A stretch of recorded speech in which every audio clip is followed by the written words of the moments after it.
Well, it's Father's Day. And as unaccustomed as I am to preaching designated messages, I kind of thought maybe this is a day to lay the wood on you and talk to Dad. Talked about the 10, well, not 10, we'll just make it 6. We haven't got time for 10. Top temptations that fathers face. You know, we live in the time when probably there's more stuff written, there are more programs. You know, there's Promise Keepers, and there's all kinds of other conferences going for men probably in the history of the world. There's more out there. One of the problems is that men don't do a lot of reading in these areas. Women buy all the books and read them. Men just look at them unless it's Sports Illustrated or something like that. But I felt like maybe it's good to get that right here at home. Get some good, clear instruction. And when we start here in Ephesians chapter 6 and take that 4th verse, it's a word to you fathers. Now, if you're not a father, don't jump up and run out and say, well, it's not for me. Hang on, there just may be something that'll be good for you in this message before we finish. But this is a word to the fathers. Don't make your children angry by the way you treat them. Rather, bring them up with the discipline and instruction approved by the Lord. And I've got just 6 of these temptations that I want to lay out to you and hope you think about a little bit. The temptation to give things instead of giving ourselves. You know, instead of giving our personal involvement and our immediate presence, we think about presence, the one with the T in it rather than the one with the SC in it. It's important to provide for your family. In fact, it's so important it says in 1 Timothy 5:8, those that won't care for their own relatives, those living in the same household especially, have denied what we believe. Such people are worse than unbelievers. So I remind you that God gives careful instruction that basic needs, there needs to be a place to live and food to eat and clothes on our back. There need to be those basics. But the battle is this. It's toys versus time. And that's a battle that is being fought in many, many, many homes. Because dads attempt to make up for their long hours at work and their absence from home by unloading material stuff on their family. And that's just isn't going to get it. The important thing is to be with your kids in those opportune times when you can really make some time with your kids and they come to a better understanding of your love and your care for them. You know, places like being in the bleachers at a Little League game. A few weeks ago, we were in Mountain View when Mitchell, my 8-year-old, he's 8 today, Mitchell had a Little League game. And I'd been wanting to go to one of those. Rusty's one of the coaches on his team. And I went to that thing. And I'm going to tell you what, friend, that's a mess. Those little beggars, you know, the ball is being pitched and the guy on third base is rolling on the ground. He isn't even paying attention. And the right fielder may be over talking to the left fielder, not covering his position. I watched that thing and I looked at those other parents and grandparents that were there. And I looked at Rusty because he's my blood son, you know, he's not adopted. And he's a coach on that team. And I was surprised that he was not absolutely blowing a gasket. I said to him afterwards, I said, I'm going to tell you something, son. Not when I was a young father, not when I was middle-aged, not when I'm older. I never could have qualified as a Little League coach. It's bad enough to come and watch. But it was good to be there. We had a great, Mitchie was getting lectures all through that game. He finally nailed a home run, you know, and that was good. But that's important to be. I went last night at a granddaughter at a dance recital. A dance recital is kind of like a Little League game. You know what I mean? It's just not big fun and games, really. You hope the building is cool, and it was. You hope your granddaughter is dancing early before an intermission so you can leave, and it did. That's good. I saw some other Northwest guys there because their kids were Bill Smith camp. Bill, stand up. I just saw that shirt a little earlier. He couldn't find a tie. Bill, I want you to show off that shirt today. I mean, friend, is that but he was there last night. He and Linda and the crowd were there to watch Blair dance along with that crowd. See, that's good time. That's important time. See, nothing takes the place of a father who's involved. I recently was in Oklahoma to bury my uncle. And one of my cousins, who is now a bank executive, was there. Haven't seen him and talked to him in years, but we got talking about the thing. I mentioned to him, I said, I got some folks in my church that grew up in Veneta, Oklahoma with you guys and knew you guys. He said, hey, everybody knew us. My uncle was, he said, my dad, who was my uncle, was the biggest bootlegger in the county. So everybody knew us. And then he turned and he said, I'm going to tell you something about my dad. Now, his dad was a fun guy. His dad played the fiddle, and I didn't realize he was a bootlegger. I didn't understand why when we'd be out to having a great time in the living room and a car would drive in and go around the house and come up the other side, and he would leave the room. He would go into the bedroom, and out the window he was dealing bootleg booze. I didn't know all that, see? I just knew Uncle Bruce was a great guy to be around. But here my cousin says, I'm going to tell you something. My dad never came to one game or anything any of us kids did all through school.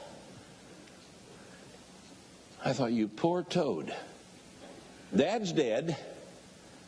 It's too late to do anything about it, and you're still carrying that grudge that Dad never showed up. Made a difference.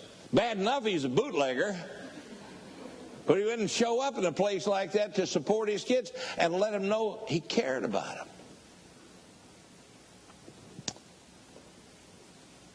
Don't try to make up with some kind of a gift what you've taken away from your family by not spending time with them.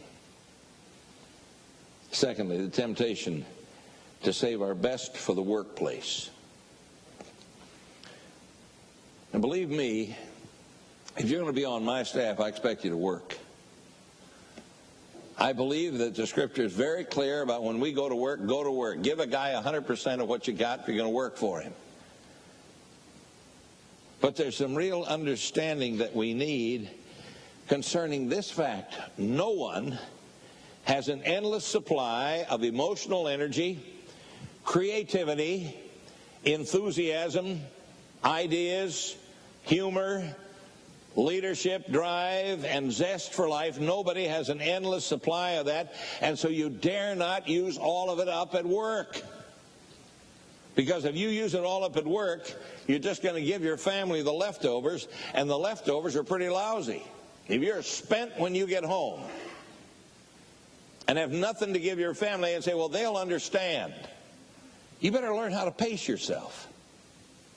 My dad worked hard. He worked on big engines. And when he'd come home, he was tired. You know what his routine was? He'd come home and he would lie down in the living room floor of that little old duplex we lived in. He'd go to sleep for about 15 minutes. Now, I wondered about that a lot of times. That guy's tuckered out. He's worked hard. He would sleep 15 minutes and get up and go and take a bath, get all scrubbed up, put on a shirt and a tie and a pair of slacks. We weren't going anywhere. We were just home. But that was his deal. He was dad, and he's going to dress up and look like somebody in his own home, help fix dinner, do all the stuff. And that little nap, he had humor left for us. He had enthusiasm left for us. He wasn't just some grouchy old bird that had spent all day trying to make a living and was telling us, just shut up, I'm tired, I worked hard to support you guys. Impacted us. We had a lot of great times around our house in the evening because Dad knew how to pace himself. See, otherwise, you come home and you're very predictable, listless and boring and crabby and negative because you didn't pace yourself and you didn't save anything to bring home to your family. So understand how to Maintain right priorities. Think ahead. Keep the family surprised with the fact you have some joy and some encouragement left in you when you get home. That's the key place where you're doing your best work. Thirdly, the temptation to deliver lectures rather than earning respect. Boy, are we guilty of this one. James chapter 1 has a great verse. Verse 19. It says, be quick to listen, slow to speak, and slow to get angry. Now that's one we quote to our kids. Boy, we quote that baby like crazy to our kids when we need that. We need to understand how important it is to be quick to listen, slow to speak, and slow to get angry. And while we're applying this to others, we forget that we reverse this order at home. There's a problem, we get mad, we deliver a lecture, and then we want people to talk to us about it. And any kid with a brain in his head says, I'm not opening my trap because I'm going to get it. No matter what I say, it's going to be the wrong thing. Old Fred Smith, years ago, talked about the importance of keeping this straight. Production is number one in the workplace, and relationships are number two. At home, relationships are number one, and production is number two. We get this deal all worked out where we only live 5 minutes from where we work, and with 5 minutes we can be home. That's one of the worst things you can do, because you can't shift gears in 5 minutes. You've been down in the workplace, production is everything, and you walk in that house, first thing you see is the kitchen isn't cleaned up, and right away you're saying, what's this mess all about? Then you walk down the hall and you see some bedroom looks like a cyclone hit it, and you hit the roof. You haven't said a kind thing to anybody. You're still in that production mode, still giving them the word, telling everybody to shape up and get with it. And all you've done is drive your kids away rather than take a little time to build. Now don't live in a hog pen. Don't live in a hog pen. That's dumb to live in a hog pen. You know, one of the things I love to do is make calls on people when they don't know I'm coming. Roberta gets so upset with me. We're going on the street, and I say, I need to see that. You haven't called them. Use your phone. No, I don't need to use my phone. They're right there. Go knock on that door. And they peek out and see it's you. And you hear this running around in the house, this scurrying going on. You know blame well they shove stuff under the couch they don't find for 3 months because you made a surprise call because they live in a hog pen. Understand there's a way to work that out. There's a way to get that straight, but that is not to be done when you come home from work and you're in this production-oriented mode and you're going to slam dunk everybody if they haven't gotten all their work done. Just understand that's a terrible thing. At work, production is number one, relationships are number two. At home, relationships are number one, and production is number two. Number four, the temptation to demand perfection from those under our roof. Us dads have a way of being unrealistic in the goals and the achievements of our kids. I want to remind you something. I have some small enjoyment out of sports. And one of the things I've learned that any guy can hit 340 or 350. He can play every day in any league he's in. In fact, the matter is, you can keep that up enough years, he might make it to the Hall of Fame. But do you realize what that is? If he hits 340, that means 2 out of 3 times he doesn't get on base. He strikes out, he flies out, he grounds out. 2 out of 3 times. Only 1 out of 3 times does a guy succeed, and he can make it to the Hall of Fame. Now, what are you expecting from your kids when you come in there so willing to aggravate and upset them? Colossians chapter 3 and verse 21 says, fathers, don't aggravate your children. If you do, they will become discouraged and quit trying. You know, I think about Ted Williams, one of the all-time greatest hitters that ever lived. He batted .406 one year, PB. Don't ever forget that, okay? All time, all everything. Can you imagine Ted Williams coming back to the plate, having hit a hot grounder and been thrown out, and having the manager look at him and say, "You big dummy, you made another out"? Same deal. Same deal. In that little skit, I made good grades, not great grades. Huh? Oh, raise the bar. You ought to be better than that. You ought to be better than that. You know, a good coach knows when to raise that bar and say, you can do a little better. You can try a little harder. But man, it isn't every day and every day. No matter how high you get, say, you can do better than that. Sometimes that unrealistic attitude of ours causes us to annoy and to irritate and cause grief and cause kids to get discouraged and want to quit trying. I know this. We lock the doors in this building and say we're not going home till everybody tells the worst story they have of how discouraged their dad made them be because of an unrealistic attitude. We would hear some horror stories in this place. Think about it.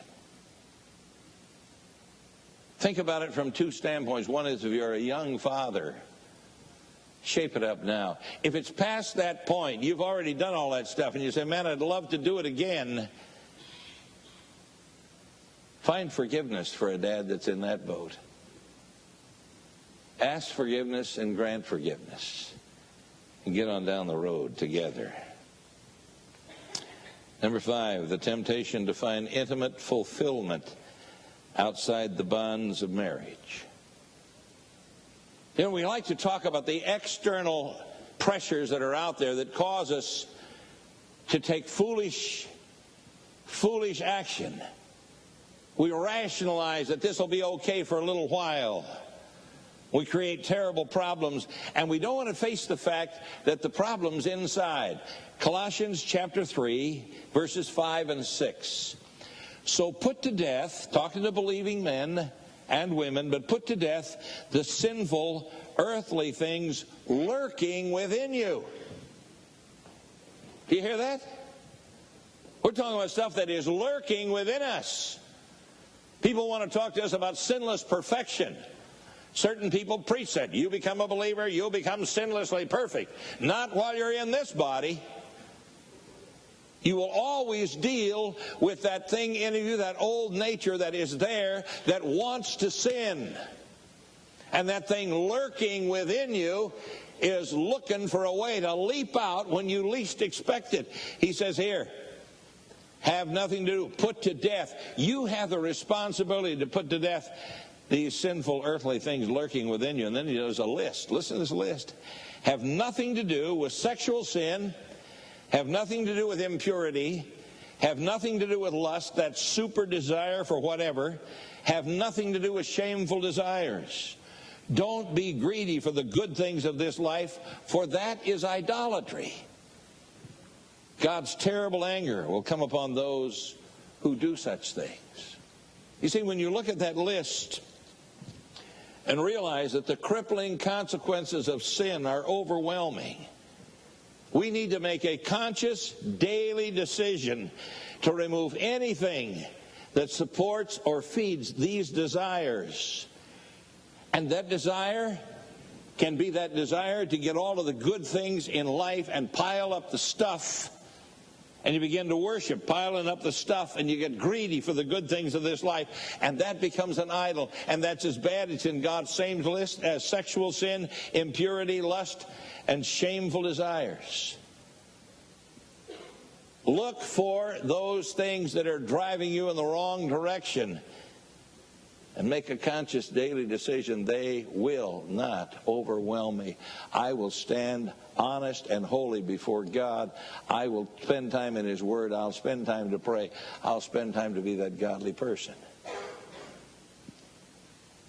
And finally, the temptation to underestimate the importance of you cultivating your family's spiritual appetite. You see that Ephesians 6 passage. Fathers, don't make your children angry by the way you treat them.